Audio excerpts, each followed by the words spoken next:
We're back with chapter 2. That summer I found Winn-Dixie was also the summer me and the preacher moved to Naomi, Florida, so he could be the new preacher at the Open Arms Baptist Church of Naomi. My daddy is a good preacher and a nice man, but sometimes it's hard for me to think about him as my daddy because he spends so much time preaching or thinking about preaching or getting ready to preach. And so in my mind, I think of him as the preacher. Before I was born, he was a missionary in India. That is how I got my first name. But he calls me by my second name, Opal, because that was his mother's name, and he loved her a lot. Anyway, while me and Winn-Dixie walked home, I told him how I got my name, and I told him how I had just moved to Naomi. I also told him about the preacher and how he was a good man, even if he was too distracted with sermons and prayers and suffering people to get grocery shopping. But you know what? I told Winn-Dixie, you are a suffering dog, so maybe he will take you right away. Maybe he'll let me keep you.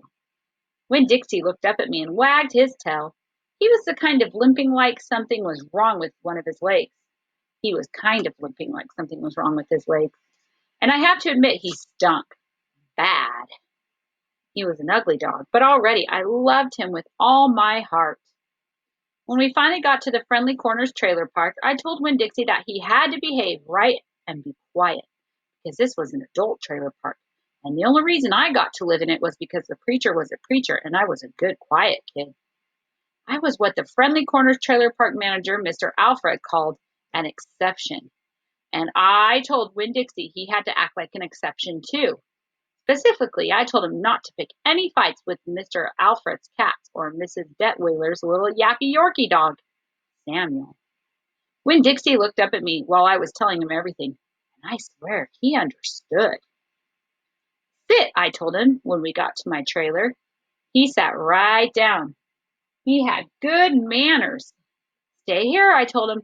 I'll be right back. The preacher was sitting in the living room, working at the little fold-out table. He had papers spread all around him, and he was rubbing his nose, which always means he's thinking hard. Daddy, I said. He said back. Daddy, do you know how you always tell me that we should help those less fortunate than ourselves? He said. He rubbed his nose and looked around at his papers.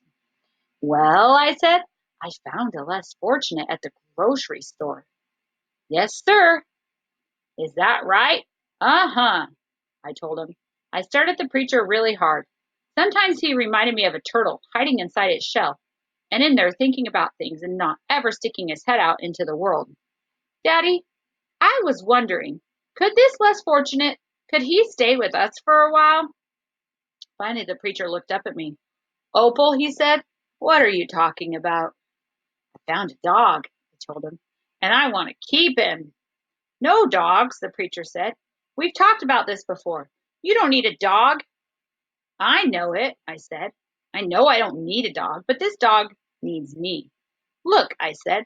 I went to the trailer door and I hollered, Winn-Dixie! Winn-Dixie's ears shot up in the air and he grinned and sneezed.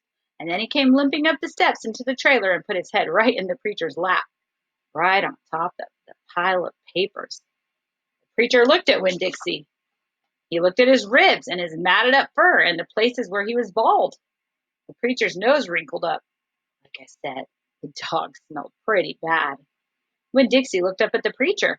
He pulled back his lips and showed the preacher all of his crooked yellow teeth and wagged his tail and knocked some of the preacher's papers off the table.